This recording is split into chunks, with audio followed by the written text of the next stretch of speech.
Okay, ano yung group color? Tayo. Yung maulagi magtayo, siya yung mabigay ng sugot. Pero you can help one another. Collaboration. Okay, ready? Number 1. Blue.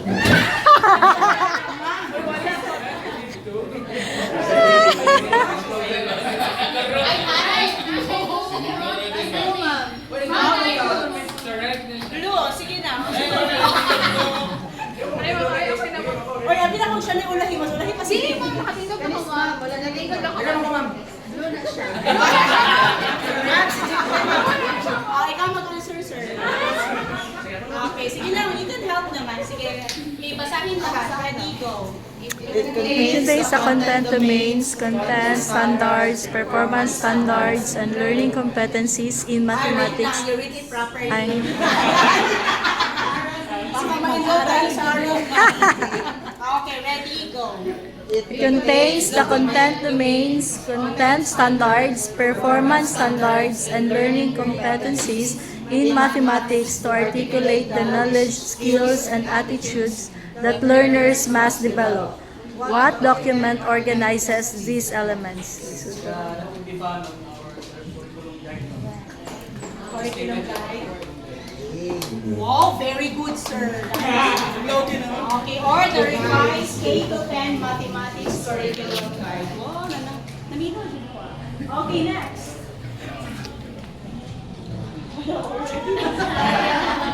Okay, number 2.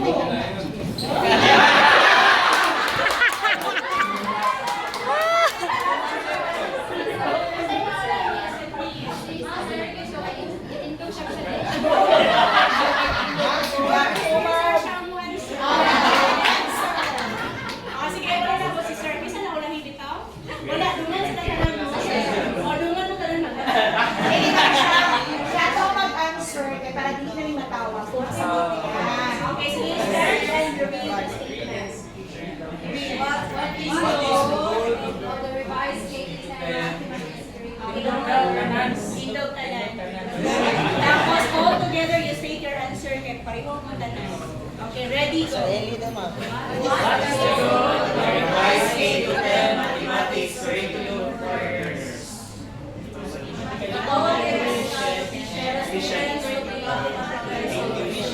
Oh, very good. You are correct.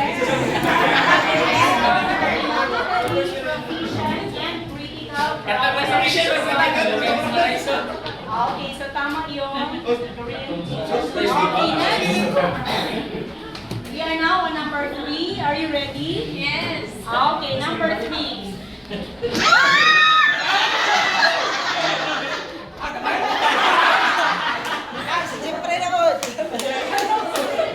Design na ulit. Nagtindog na kung malilimutan niya.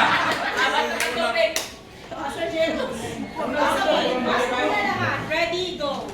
What terms describes learners who can understand concepts, apply procedures, solve problems, reason mathematically, and value mathematics.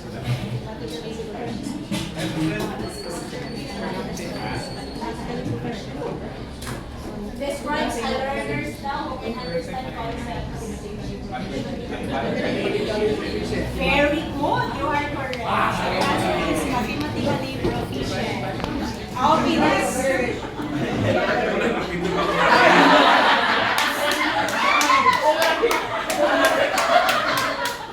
Okay, all together, yellow team, please read, go.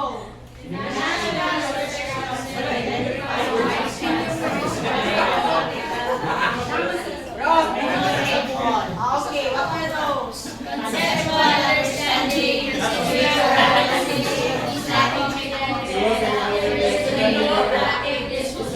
Very good. That is correct. Okay, so those are the 5 strands that describe mathematical proficiency. Okay, next.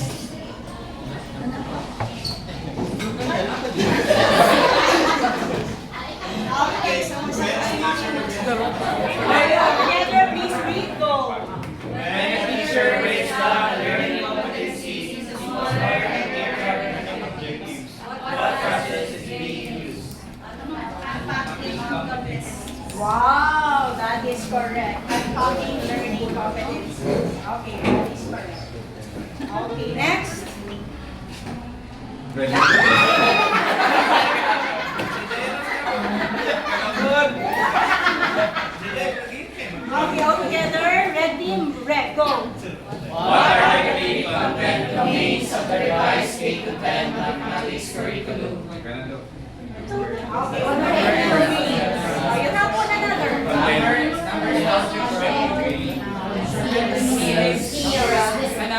position.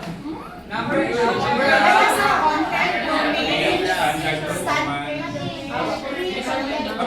Standard.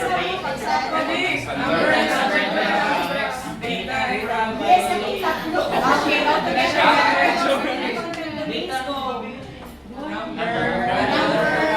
Algebra, measurement and geometry, data and probability. Wow, very good. So these are the three content domains of the revised K-10 mathematics curriculum. Number one, algebra, measurement and geometry, and data and probability. So from 5 nagiging? 3. Okay, 3 na lang. Okay, next.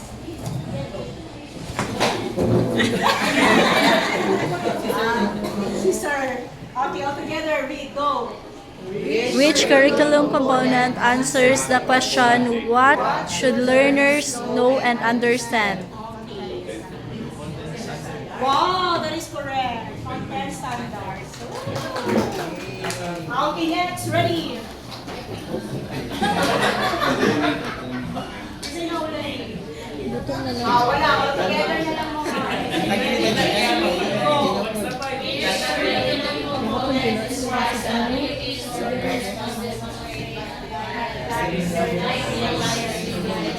Pero gipermahan mo eh. Okay, what standard? Day 1. Ha? Wow, that is correct. The answer is yeah. performance Nandit ka? standard.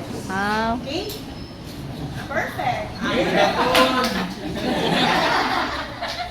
Is divided with our synthesis, so perfect kayong lahat. So let us go back. Matindang pa ang tabay. Okay, so our progress checkpoints.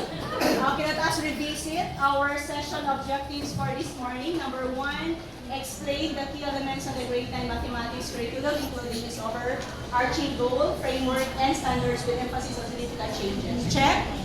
Check. Okay, did you achieve that objective? Yes. Check. Next, number 2, everybody, please read. Go.